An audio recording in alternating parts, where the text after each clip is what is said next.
Hi friends, welcome to my channel. ఎలా ఉన్నారు? అంతా బాగున్నారా? నేనైతే బాగున్నాను ఫ్రెండ్స్. ఈరోజు నేను చేయబోయే వీడియో ఊరగాయ కారం ఎలా తయారీ చేయాలో చూద్దాం. ముందుగా కావాల్సిన పదార్థాలండి. ఎల్లుల్లిపాయలు శుభ్రంగా ఒలుసుకున్నామండి. కొన్ని ఉంచుకొని అలాగే పొట్టు ఒలుసుకోకుండా కొన్ని ఉంచుకొని కచ్చా పెచ్చాగా దంచుకుని పక్కన పెట్టుకున్నానండి. ఆవాలు శుభ్రంగా కడిగి గాలించుకొని ఎండపోసుకోవాలి. ఎండపోసుకున్న తర్వాత మెత్తగా గ్రైండ్ చేసి జల్లెడ పెట్టుకోవాలండి. తర్వాత మెంతులు కూడా దోరగా వేయించుకొని మెత్తగా జల్లించుకోవాలి. మిక్సీ పెట్టుకొని మెత్తగా జల్లించుకోవాలండి. తర్వాత ఉప్పు కల్లుప్పు తీసుకున్నానండి. నేను అది మెత్తగా గ్రైండ్ చేసుకున్నాను.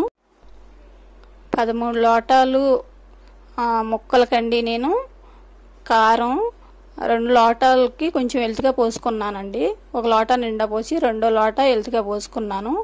లోటాన్నర ఉప్పు పోసుకున్నానండి. ఎందుకంటే ఎక్కువ అవుతుందేమో అని చెప్పి తర్వాత చూసుకొని పోసుకోవచ్చు అని కొంచెం తగ్గించుకొని పోసుకున్నానండి. తర్వాత కలిపిన తర్వాత కొంచెం చాలకపోతే కొంచెం కలుపుకోవచ్చు అండి. ఆవు పిండి 1 లోటా ఆవు పిండి పోసుకున్నానండి. మెంతిపిండి 100 గ్రాములు మెంతులు దోరగా వేయించుకొని గ్రైండ్ చేసుకున్నాను. మెంతిపిండి పోసుకున్నానండి. పసుపు వేసుకున్నాను. ఎల్లుల్లిపాయలండి 1/2 కేజీ తెచ్చుకున్నాను. పైన రెమ్మలంతా పొట్లు తీసేసి చక్కగా ఒలుసుకొని పక్కన పెట్టుకున్నాను. కొన్ని కచ్చాపెచ్చాగా దంచి పక్కన పెట్టుకున్నానండి. అవి ఇవి కలిపి వేసేసాను.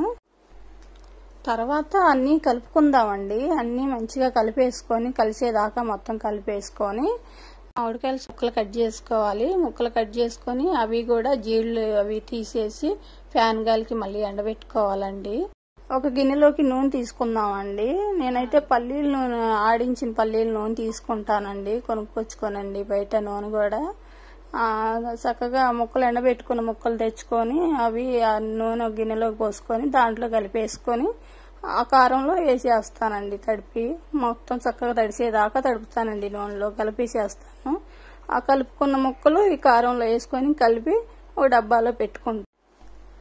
డబ్బాలో పెట్టుకున్న తర్వాత అండి ముక్కలు తడుపుగా మిగిలిన నూనె కూడా ఆ ముక్కల్లో పోసేసుకుంటామండి. డబ్బాలో పైన కారం పైన 3 రోజులు అట్లా మూత పెట్టి మగబెట్టుకుంటామండి. మాగిన తర్వాత 3 రోజులకి పెద్ద బేసిన్ ఒకటి తీసుకోనండి మొత్తం దాంట్లో పోసేసేస్తామండి. మొత్తం మళ్ళీ కలిపేసుకుందామండి. మొత్తం కలిసేదాకా కలిపేసుకుందాము. మళ్ళీ అవసరమైనంత వరకు శనగ నూనె తీసుకుందామండి. నేనైతే 2 కేజీల నూనెతో సరిపోయిందండి నాకు. కలిపేటప్పుడు 1 కేజీ తర్వాత 1 కేజీ అండి. చక్కగా కలిపేసుకొని డబ్బాల్లోకి ఎత్తుకొని ఫ్రిడ్జ్ లో పెట్టేసుకుందామండి. ఫ్రిడ్జ్ లో పెట్టేసుకుంటే 1 ఇయర్ ఉన్నా కూడా కొత్త కారం ఉన్నట్టే ఉంటుందండి. ముక్క కరకరలాడుతూ ఎర్రగా చక్కగా చాలా బాగుంటుందండి. ఆ కారం అంతా డబ్బాల్లోకి ఎత్తుకున్న తర్వాత అండి ఆ కలుపుకున్న బేసిన్ ఉంటుంది కదండి దాంట్లో కొంచెం అన్నం వేసుకోనండి కలుపుకొని తింటుంటే అండి ఆంధ్ర ఆవకాయ టేస్ట్ అండి. తప్పనిసరిగా మా పిల్లలు మేము కలిసి అండి నలుగురం కూర్చొని చక్కగా తినేసేస్తామండి. బేసిన్లో వేసుకున్న అన్నం అయితే మాత్రం కంపల్సరిగా తినాల్సిందేనండి.